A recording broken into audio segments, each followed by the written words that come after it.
오늘 함께 상고할 말씀은 요한복음 18장 1절부터 11절 말씀, 그리고 17절에서 18절, 25절에서 27절 말씀, 세 군데의 말씀인데요. 함께 이어서 우리 스크린을 보시면서 합독하시면 좋겠습니다.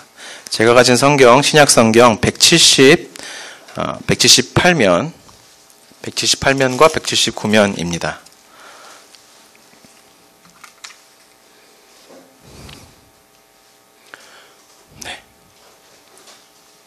함께 합독하시겠습니다.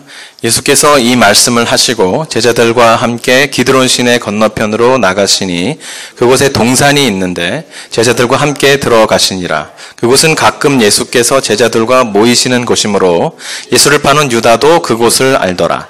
유다가 군대와 대제사장들과 바리새인들에게서 얻은 아랫사람들을 데리고 등과 횃불과 무기를 가지고 그리로 오는지라. 예수께서 그 당할 일을 다 아시고 나아가 이르시되 너희가 누굴 찾느냐? 대답하되 나사렛 예수라 하거늘 이르시되 내가 그니라 하시니 그를 파는 유다도 그들과 함께 섰더라.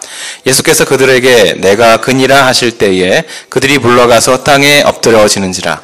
이에 다시 누구를 찾느냐고 물으신대 그들이 말하되 나사렛 예수라 하거늘 예수께서 대답하시되 너희에게 내가 그니라 하였으니 나를 찾거든 이 사람들이 가는 것은 용납하라 하시니 이는 아버지께서 내게 주신 자 중에서 하나도 잃지 아니하였사옵나이다 하신 말씀을 응하게 하려 함이라라. 이에 시몬 베드로가 칼을 가졌는데 그것을 빼어 대제사장의 종을 쳐서 오른편 귀를 베어버리니 그 종의 이름은 말고라. 예수께서 베드로더러 이르시되 칼을 칼집에 꽂으라. 아버지께서 주신 잔을 내가 마시지 아니하겠느냐 하시니라. 17절입니다. 문지키는 여종이 베드로에게 말하되 너도 이 사람의 제자 중 하나가 아니냐 하니 그가 말하되 나는 아니라 하고 그때가 추운 거로 종과 아랫사람들이 불을 피우고 서서 쬐니 베드로도 함께 서서 쬐더라. 25절 시몬 베드로가 가서 불을 쬐더니 사람들이 묻되 너도 그 제자 중 하나가 아니냐? 베드로가 부인하여 이르되 나는 아니라 하니 대제사장의 종 하나는 베드로에게 귀를 잘린 사람의 친척이라 이르되 내가 그 사람과 함께 동산에 있는 것을 내가 보지 아니하였느냐? 이에 베드로가 또 부인하니 달기 울더라. 아멘. 지금 에어컨에 약간 문제가 있어서 많이 더우시죠? 상의를 좀 다리하셔도 되고요. 이거 있잖아요, 그렇죠? 시원하게 붙이셔도 괜찮습니다. 네. 저희 학교 다닐 때는 왜 그렇게 이걸 못 붙이겠는데 선생님이 이 부채질을 하면 앞에서 막 뭐라 그러는데 이거 얼마나 좋아요, 시원하고 붙여가면서 네, 말씀드리도록 하겠습니다. 사람이 살면서 대체 몇 번의 선택을 하면서 살아갈까요? 우리가 살아가면서 선택. 사실은 보면 우리가 움직이는 것들, 우리가 결정하는 것들, 사는 것 자체가 모든 게 다 선택입니다. 그렇죠? 선택 중에는 여러 선택지 중에 우리가 하나를 고르는 또는 몇 가지를 고르는 선택지도 있고요. 때로는 선택의 여지가 없는 경우도 있죠. 그러나 그 자체도 선택이집니다. 왜냐하면 선택의 여지가 없는 한 가지 옵션 앞에서 내가 이것을 할까, 하지 말을까? 내가 이 길을 갈까, 가지 말을까? 라는 선택을 하는 것은 결국 자기의 몫이기 때문입니다.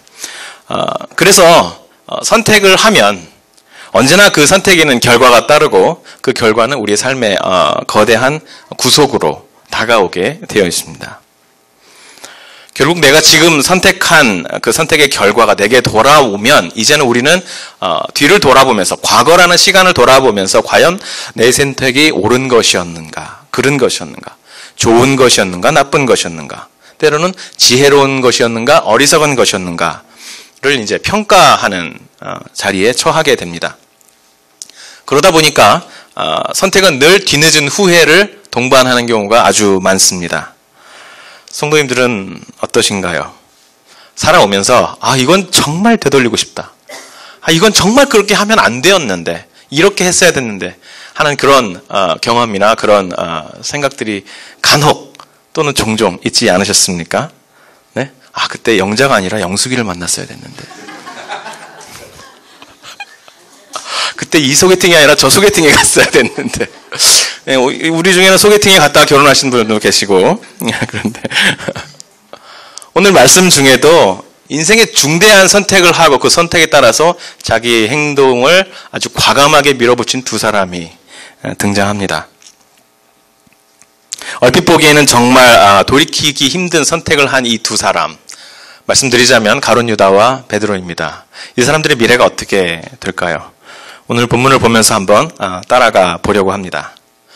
13장에서 16장에 이르는 긴 다락방 강화, 다락방에서 만찬을 나누면서 제자들에게 주신 그 말씀을 마치고 17장에는 주님께서 이제 대제사장적 기도를 들으셨습니다. 성부 하나님과 성자 아들이 성령을 통해서 하나인 것처럼 주님께서 내게 주신 이 제자들도 나의 말에 연합하여 하나가 되게 하옵소서. 그것이 예수님의 기도였습니다. 이 기도를 마치신 후에 이제 주님께서는 드디어 제자들과 함께 자리를 정리하고 다른 곳으로 이제 이동하시는데요. 드디어 십자가를 향한 그 마지막 걸음을 이제 떼 가시는 것입니다. 1절이죠. 예수께서 이 말씀을 하시고 제자들과 함께 기드론 시내 건너편으로 나가시니 그곳에 동산이 있는데 제자들과 함께 들어가시니라. 1절에는 동산이라는 곳에 들어가셨다. entered into the garden. 들어가셨다라고 표현을 하고요. 또 4절에 보면은 다시 그 동산에서 나갔다라고 표현을 하고 있습니다. 4절에서 예수님을 잡으러 온 사람들을 만나기 위해서 나아가 이르시되 너희가 누구를 찾느냐라고 물으셨는데 우리 한글 성경을 보면 나아가 이르시되라는 표현이 마치 누구 앞에 나아가 come to the front 이런 식으로 이해되기 쉽지만 실제 원어 단어를 보면 went out이에요. 그러니까 1절에서는 제자들과 함께 그 동산으로 들어갔고 4절에서는 예수님께서 제자들을 그 동산 안에 두신 채로 혼자 나오셔서 자신을 찾아온 군병들을 맞이한 것입니다. 이루어 볼 때 이 동산이라는 곳은 실제로 감람산의 일부분이긴 하지만 아마도 출입구와 울타리가 있는 따로 떨어져 있는 아마 부유한 한 사람의 개인 가든이었을 가능성이 있습니다. 설령 그렇지 않더라도 지금 요한이 그렇게 묘사를 하고 있는 것은 지금 이 가든, 이렇게 세퍼레이트 되어 있는 이 공간, 가든이라는 것이 가지고 있는 상징적인 의미가 있다는 것을 우리가 짐작할 수 있는 것이죠. 우선 우리 본문 2절에는 왜 이 동산이 오늘 본문에서 이렇게 중요한 장소인지를 그 현실적인 첫 번째 이유를 말해주고 있습니다. 그 첫 번째 이유가 이렇습니다. 그곳은 예수께서 가끔 제자들과 모이시는 곳이었다. 그러므로 예수를 배신하는, 예수를 넘겨주는 유다도 그곳을 알고 있었다. 그도 그럴듯이 예수께서 제자들과 함께 이 동산에 머물고 있는 동안에 가룟 유다가 예루살렘 성내의 로마 군인들과 그리고 대제사장과 바리새인들이 내준 아랫사람들, 그러니까 아마 성전 수비대 역할을 하는 유대인들로 구성된 군대였습니다. 템플 폴리스맨이라고 하죠. 그들이 함께 예수님을 찾으러 바로 그곳으로 왔습니다. 헤매이지 않고 예수께서 이곳에 계신다라고 생각을 하고 바로 그곳으로 온 거죠. 다시 말하자면 예수께서 이 동산으로 제자들을 이끌고 오신 첫 번째 이유는 바로 유다가 이곳으로 올 것이라는 것을 알고 있었기 때문입니다. 9절까지의 말씀을 보면 가룟 유다의 이름을 3번이나 언급을 하면서 예수님과 이 유다 사이의 긴장관계, 아주 그 슬픔이 가득하고 혹은 아픔이 있는 그 관계를 계속해서 주목하고 있습니다. 그렇다면 가룟 유다는 도대체 누구일까요? 실제로 가룟 유다에 대해서 복음서를 찾아보면 유다에 대한 얘기가 그렇게 많지 않아요. 유다에 대한 설명이 별로 없습니다. 원래 제자들 보면 제자들 각 사람에 대해서는 별로 설명이 많지 않죠. 근데 요한복음을 읽다 보면 요한은 이 유다에 대한 유독 아주 부정적이고 비난 어린 비판적인 시각을 가지고 있는 것을 볼 수 있습니다. 6장 71절에 보면 이는 예수를 팔자였다. 또 12장 6절에 보면 가룟 유다는 돈꾀를 맡은 사람이었는데 그 돈꾀로부터 훔치는 도둑이었다, 이렇게 묘사를 하고 있습니다. 그리고 13장 26절에서 27절은 마지막에 만찬을 나누는 자리에서 마귀에 사로잡혀서 무리를 떠난 자였다, 그렇게 말을 하고 있습니다. 이 가룟 유다라고 우리가 부르는데요, 이 가룟이라는 말, 원래 성경에 저희가 영어 성경에 보면 이스카리엇으로 돼 있죠. 이스카리엇. 앞에 이스는 사실은 이스는 히브리 말로 남자라는 뜻입니다. 카리옷, 그래서 가롯 사람, 가롯 남자 혹은 가롯 사람이라는 뜻인데요. 이것은 사실은 이름이 아니고요. 이 사람이 실제 어디가 고향인지, 어디가 근거지인지, 혹은 어떤 출신의 사람인지를 표현해 주는 말이죠. 그래서 가롯이라는 지역에 살던 사람인지, 아니면 이 말이 의미하는 바, 이 말의 그 아람어 의미를 살펴보면 암살자 또는 강도라는 의미를 가지고 있습니다. 그래서 이른바 그 당시에 요인 암살 혹은 게릴라전에 투입되었던 젤로치라고 하는 열심당들, 오늘날 우리나라로 치자면 일정 시대에 독립운동을 하던 사람들 중에 하나였을 것이다 라고 많은 학자들이 그렇게 추정을 하고 있죠. 공간복음에 보면은요, 이 가룟 유다가 예수를 제사장들에게 파는데 은 30을 받고 팔았다 그렇게 말해주고 있습니다. 그런데 예수님께서 잡혀가신 후에 이 은 30을 다시 돌려주었습니다. 물론 제사장들이 그것을 받지 않고 그것으로 나그네들의 무덤을 할 땅, 아겔다마 피밭이라는 땅을 샀지만 어쨌든 그 돈을 돌려주었습니다. 그 얘기는 무엇이냐면 가룟 유다는 그 은 30을 받아서 반드시 해야만 하는 어떤 일이 없었다는 거예요. 가난했기 때문에, 예를 들어서 내 가족에 누가 너무 아파서 이것이 없으면 치료할 수 없는 그런 종류의 가난함 때문에 예수를 판 것이 아니라는 말입니다. 두 번째, 가룟 유다가 그렇게 예수를 팔면서까지 이루려고 했던 어떤 계획이 실패했다는 것이죠. 그러면 우리가 여기서부터 가능한 추리를 한 가지 할 수 있는데요. 아마도 가룟 유다는 이렇게 예수님을 배신함으로써, 그리고 군대를 가지고 와서 예수님과 충돌하게 함으로써 예수님의 거룩한 신적인 분노를 유발하려고 했던 것이 아닌가라는 생각이 듭니다. 왜냐하면 요한복음 처음에 아주 초기 사역에 보면은 예수님께서 성전에 가서 좌판을 엎으시고 성전에서 장사하는 사람들을 모조리 내쫓고 짐승들을 내쫓는 그 거룩한 분노를 발하는 모습을 우리가 목격하게 되죠. 다른 사도들은, 다른 복음서의 공간복음의 저자들은 그 예수님께서 성전에 가서 성전을 뒤엎는 사건을 사역의 가장 거의 십자가에 이제 이르실 때쯤에 있었던 사건을 주목하고 있는 반면에 요한은 비슷한 사건인데 유독 사역의 초기에부터 이미 그 사건이 있었다라는 것을 주목하고 있습니다. 그 얘기는 뭐냐면 예수님의 사역의 시작 자체가 하나님의 거룩한 성전에 대한 열심에서 시작되었다.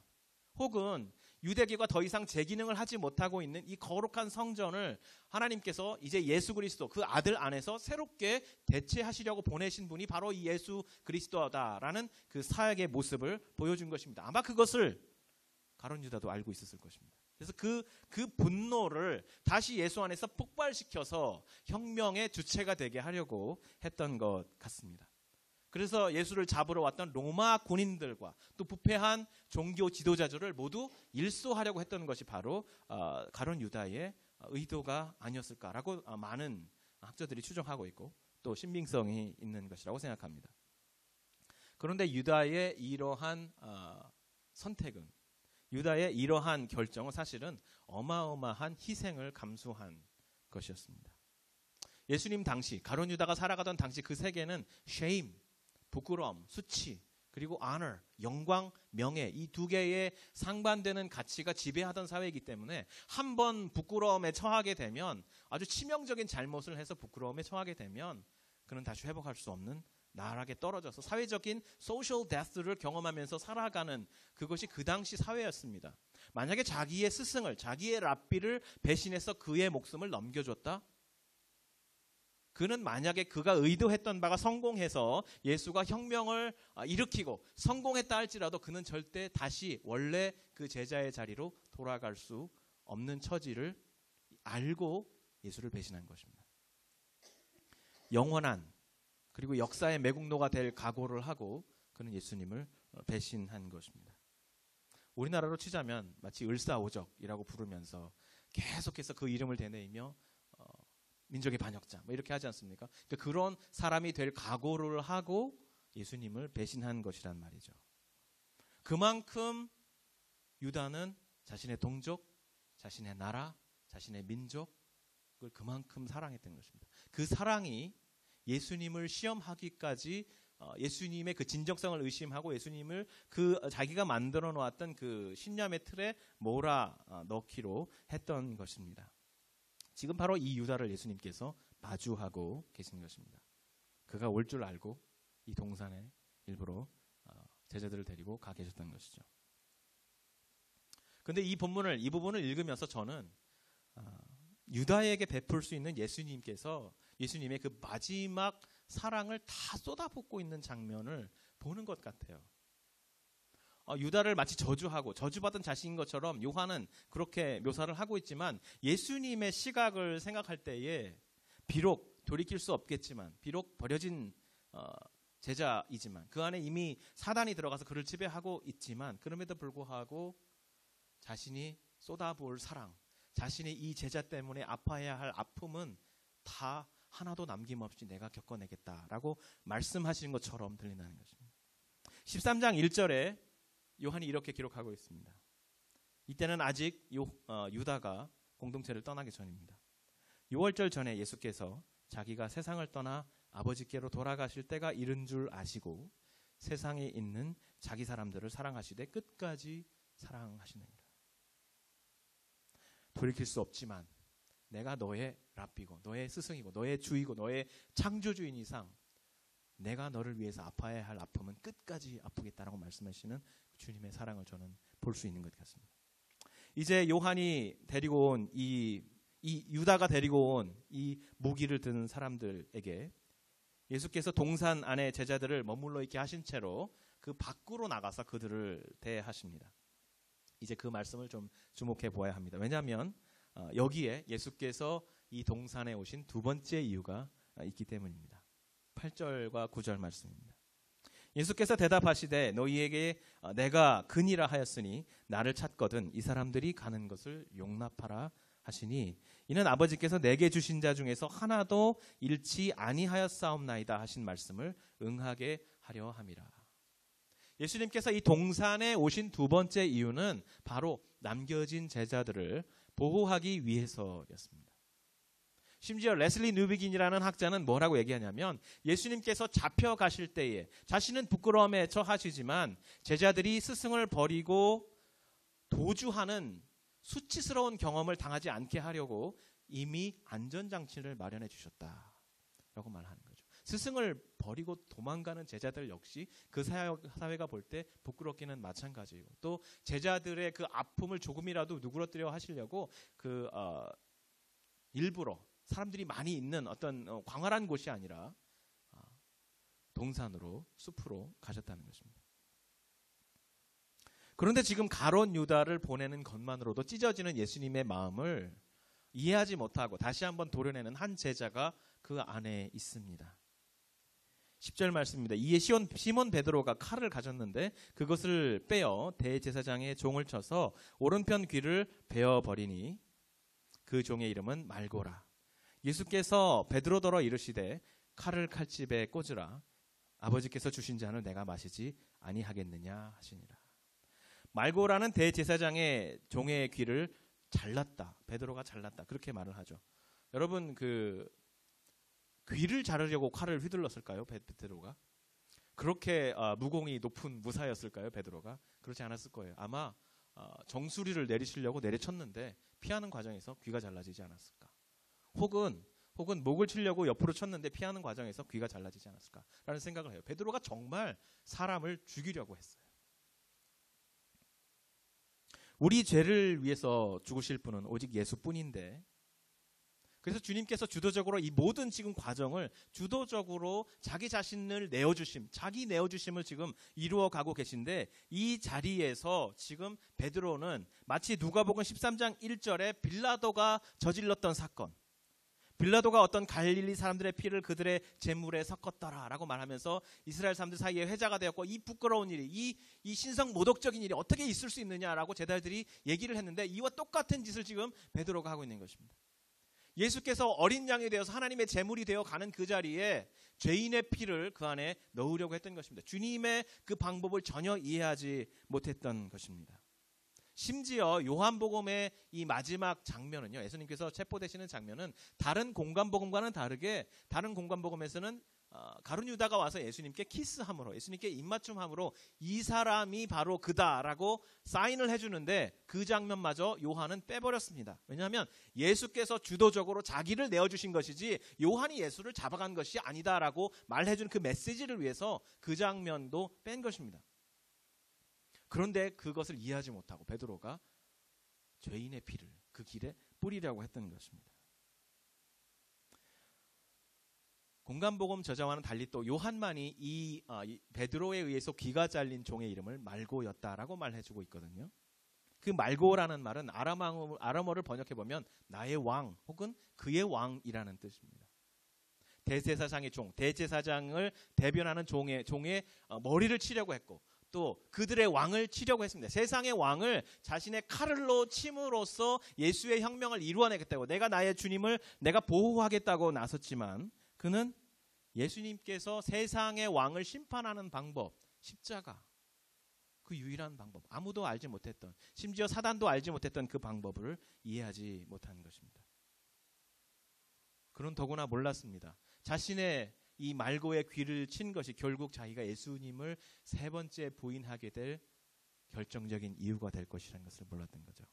시몬 베드로가 서서 불을 쬐더니 사람들이 품되 묻되 너도 그 제자 중에 하나가 아니냐. 베드로가 부인하여 이르되 나는 아니라 하니 대제사장의 종 하나는 베드로에게 귀를 잘린 사람 말고의 친척이라. 이르되 내가 그 사람과 함께 동산에 있는 것을 내가 보지 아니하였느냐. 이에 베드로가 또 부인하니 곧 달기 울더라.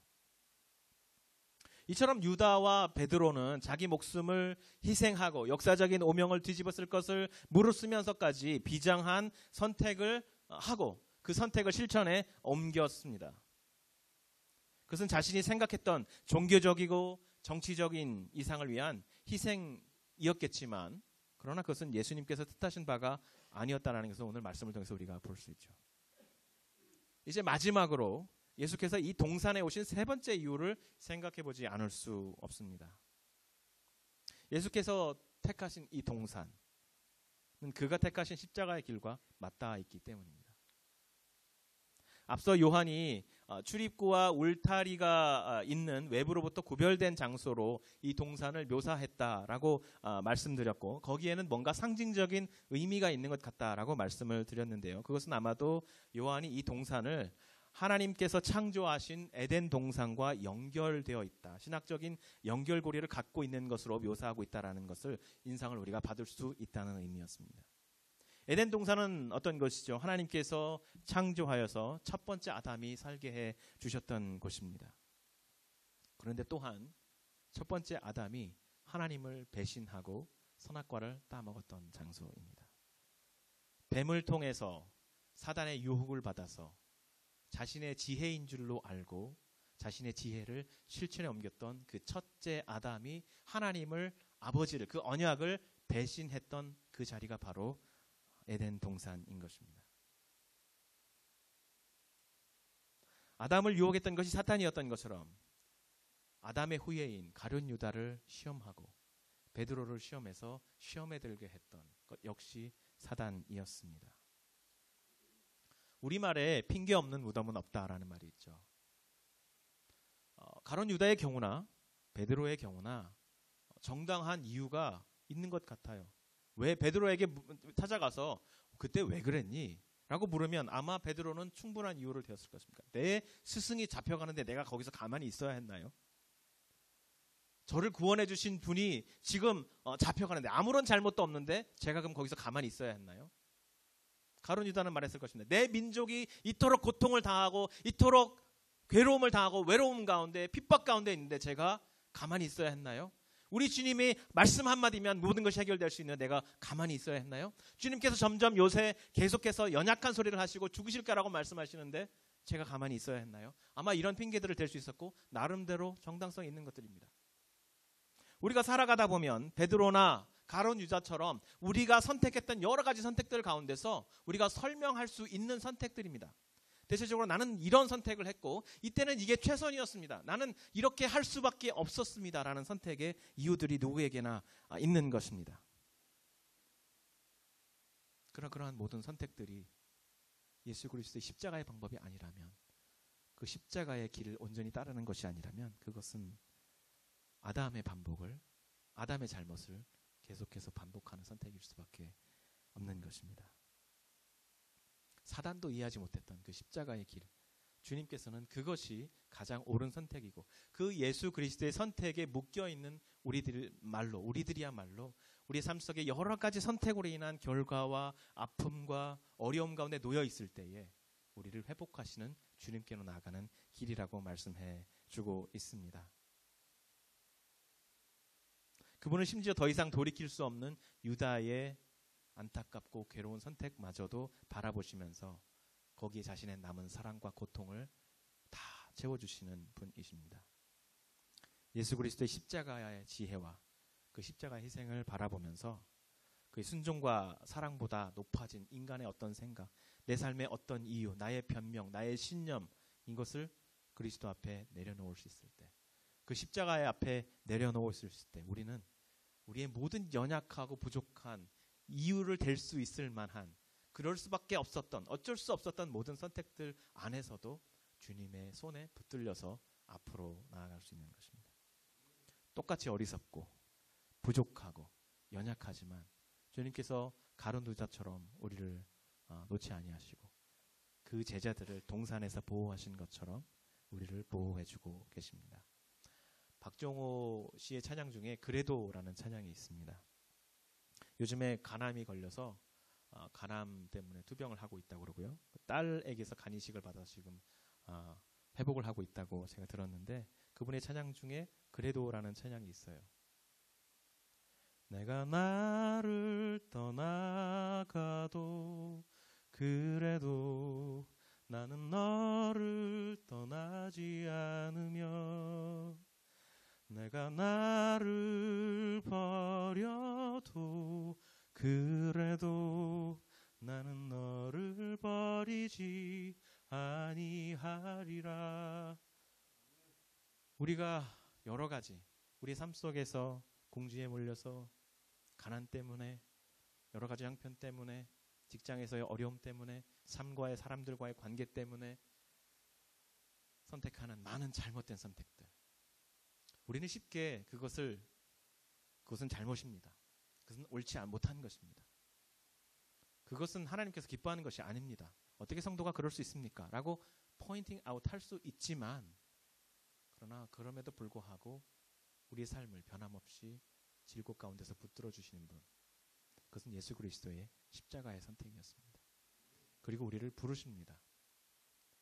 많은 삶의 굴곡 가운데서도 단 한 걸음 앞으로 나아갈 때, 단 한 걸음 십자가의 길로 다가갈 때 주님이 얼마나 기뻐하시고 즐거워하시는 줄 모릅니다. 여러분 베드로를 바라보세요. 베드로가 계속 좌충우돌 하잖아요. 그런 가운데서도 주는 그리스도시요 살아계신 하나님의 아들입니다. 그 한마디의 고백에 주님께서 얼마나 기뻐하셨는가. 우리의 삶 속에 여러분 우리가 계속해서 말도 안 되는 이상한 선택들을 할 겁니다. 지금까지 그래왔고 앞으로도 그럴 겁니다. 그만큼 우리는 연약하고 한시적이고 시각이 제한적인 존재들입니다. 그러나 그럼에도 불구하고 여전히 그 십자가의 변함없는 언약을 지키시는 주님의 그 지혜 안에서 우리를 붙들어 주시면 그 은혜로 말미암아 우리는 계속해서 주님을 닮아갈 것입니다. 그 은혜 안에 머물 수 있을 것입니다. 주님께서 베드로의 이 같은 배신을 보고서도 찾아오셔서 그에게 물으셨습니다. 요한의 아들 시몬아, 내가 나를 사랑하느냐? 내 양을 먹이라. 요한의 아들 시몬아, 내가 나를 사랑하느냐? 내가 주를 사랑하는 줄 주께서 하십니다. 내 양을 치라. 요한의 아들 시몬아, 내가 정말 나를 사랑하느냐? 베드로가 근심하며 대답했습니다. 주께서 내가 주를 사랑하신 줄을 아십니다. 내 양을 먹이라. 찾아오셔서 계속해서 흔들리고 좌절 가운데 있고 나 자신에 대한 자신감이 없고 무너져 있는 우리에게 찾아오셔서 주님께서 그 사명을 다시 회복해 주시는 모습을 우리는 말씀 속에서 보고 있는 것입니다. 오늘 우리에게 오셔서 우리의 많은 실수와 많은 연약함 가운데서 자괴하고 힘들어하고 나에게 어떤 선함이 있는가 괴로워하는 우리에게 주님께서 오셔서 물으십니다. 나를 사랑하느냐? 나의 십자가의 이 길을 붙들고 있겠느냐? 나는 놓지 않을 거다. 너는 나를 놔도 나는 놓지 않을 거다. 그래도 내가 나를 버려도 내가 나를 떠나도 나는 너를 붙들고 있을 거다. 이 동산 안에 나와 함께 있고 아름다운 나의 나라, 나의 공동체, 나의 가족 함께 이루어가자고 말씀하시는 그분의 은혜 앞에 우리 감사함으로 한 걸음 또 십자가를 향해서 내드릴 수 있는 귀한 시간 되기를 주님의 이름으로 축원합니다.